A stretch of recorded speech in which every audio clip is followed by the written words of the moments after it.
Assalamualaikum warahmatullahi wabarakatuh. Innal hamdalillah nahmaduhu wa nasta'inuhu wa nastaghfiruh wa na'udzu billahi min shururi anfusina wa min sayyiati a'malina.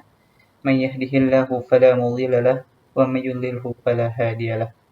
Perkenalkan, nama saya Galih Febianto dari Prodi Akuntansi Syariah dengan nomor NIM 2310102008.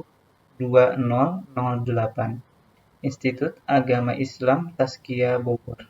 Di sini saya ingin menjelaskan mengenai maltafsir atau tafsir asal-asalan dari Panji Gumilang yang saya tinjau dari republika.com, di mana Panji Gumilang menafsirkan bahwasanya dari Al-Quran itu seharusnya dikasih Panji Gumilang melakukan penodaan agama dengan menyebutkan bahwasanya kalau Allah berbahasa Arab nanti susah bertemu orang Indramayu karena Gusti Allah enggak ngerti.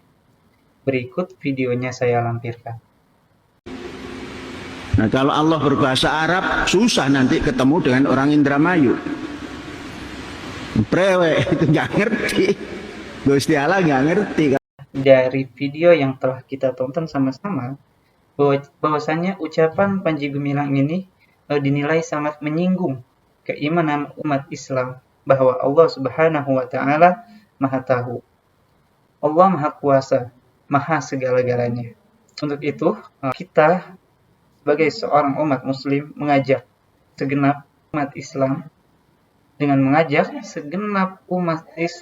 untuk senantiasa menolak pemikiran sesat tersebut dan menjaga keutuhan NKRI. Dari tinjauan yang kita lihat terkait pernyataan dari Panji Gumilang ini, pernyataan bahwasanya Al-Quran itu bebas tafsir, erat kaitannya dengan bahasan at-tafsir bir-ra'yi atau penafsiran Al-Quran dengan opini. Karena jika Al-Quran dikatakan bebas tafsir, artinya semua orang bebas untuk memaknai dan menafsirkan Al-Quran dengan opini mereka masing-masing dan pemahaman masing-masing yang keluar dari benak mereka. Apakah yang demikian dibenarkan?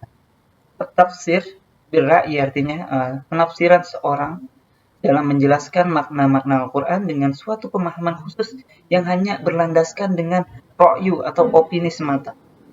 Itu ada di kitab Mabahith fi Ulumil Quran ayat ke-351 ya. Karena tafsir dengan semata-mata opini adalah langganannya orang-orang menyimpang dan dari ahlul bid'ah dan munafikin. Syekh Mana Al-Qattan menjelaskan mayoritas yang menggunakan metode ini adalah ahlul bid'ah yang meyakini keyakinan batil. Mereka berbuat lancang terhadap Al-Quran dengan menafsirkannya sesuai opini mereka. Dan mereka dalam hal ini tidak memilih teladan dari para sahabat Nabi, juga para tabi'in dan para tabi'ut tabi'in, baik dalam pendapat-pendapat mereka maupun dalam tafsir-tafsir mereka. Mereka telah menulis beberapa tafsir yang dibangun di atas pemikiran yang demikian, seperti tafsir Abdurrahman bin Kaisan al-Asham, tafsir al-Jubai, tafsir Abdul Jabbar, tafsir Ar-Rumani, tafsir Zamakhshari, dan semisalnya. Tafsir-tafsir yang sedemikian terkadang menyihir pembacanya dengan menggunakan ungkapan-ungkapan yang indah dan seolah-olah menyejukkan hati yang membacanya. Namun di balik itu semua ada pemikiran dan keyakinan yang batil diselipkan. Sebagaimana disebutkan oleh Syekh Mana Al-Qattan, Syekh menyebutkan bahwasanya di antara mereka ada yang menggunakan ungkapan-ungkapan yang indah yang menyamarkan mazhab batil mereka yang membuatnya laris di kalangan masyarakat. Sebagaimana yang dilakukan penulis tafsir Kasyaf dalam menyelipkan akidah Mu'tazilah di dalamnya. Seperti itu. Dalam membahas fil ulumil Quran. Lalu kita kembali kepada pendapat para ulama mengenai tafsir-tafsir serampangan yang Salah satu contohnya dikatakan oleh Panji Gumilang. Kita ambil dari penjelasan ulama kontemporer saat ini, seperti penjelasan Syekh Shalih bin Fauzan Al-Fauzan, hafizahullah. Beliau mengatakan, bahkan sebagian orang berbuat melebihi batas dalam menafsirkan Al-Quran, yaitu dengan menafsirkannya menggunakan falsafah kontemporer dan teori-teori sains. Ini adalah sikap lancang terhadap Al-Quran. Lalu ketika hasil tafsiran tersebut sesuai dengan pendapat mereka, mereka pun menamakan fenomena tersebut dengan keajaiban ilmiah. Allahumma musta'an. Ini adalah kesalahan besar. Karena tidak boleh menafsirkan Al-Quran dengan falsafah dan teori-teori demikian. Karena semua itu senantiasa berubah-ubah dan saling mendustakan satu sama dengan yang lainnya. Sedangkan Al-Quran itu hak. Makna-makna Al-Quran juga hak. Tidak ada pertentangan di dalamnya. Dan tidak berubah makna-maknanya dengan berjalannya waktu. Adapun pemikiran-pemikiran manusia dan info-info yang mereka miliki itu terkadang benar dan terkadang juga salah. Karena manusia biasa itu tidak maksum. Hanya Nabi yang maksum seperti itu. Bahkan salahnya lebih banyak daripada benarnya.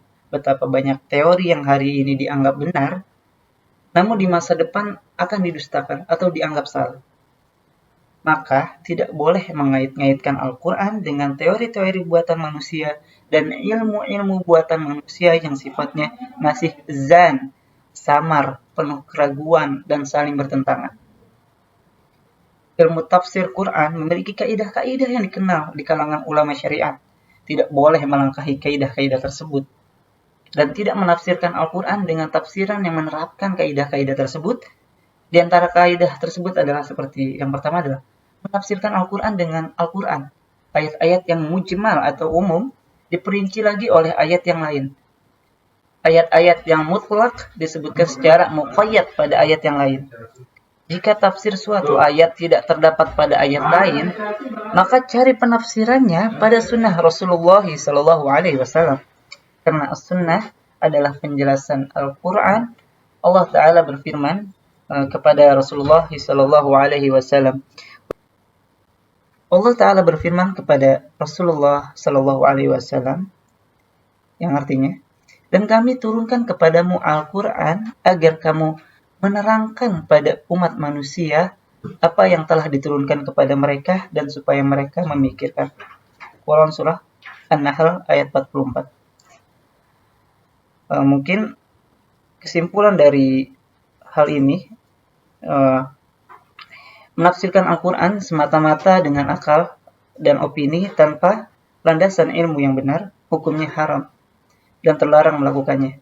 Menafsirkan Al-Quran yang benar adalah menafsirkannya dengan ayat Al-Quran yang lain. Jika tidak terdapat pada ayat yang lain, maka cari penafsirannya pada As-Sunnah. Jika tidak terdapat pada As-Sunnah, maka cari tafsirannya dari penjelasan para sahabat Nabi. Jika tidak terdapat pada penjelasan sahabat Nabi, maka menunjuk pada penjelasan para tabi'in. Jika tabi'in berselisih, maka diambil pendapat terkuat yang sesuai dengan kaidah bahasa Arab dan kaidah tafsir. Semoga yang sedikit ini bermanfaat. Alhamdulillahilladzi bi ni'matihi tatimmus shalihat. Assalamualaikum warahmatullahi wabarakatuh.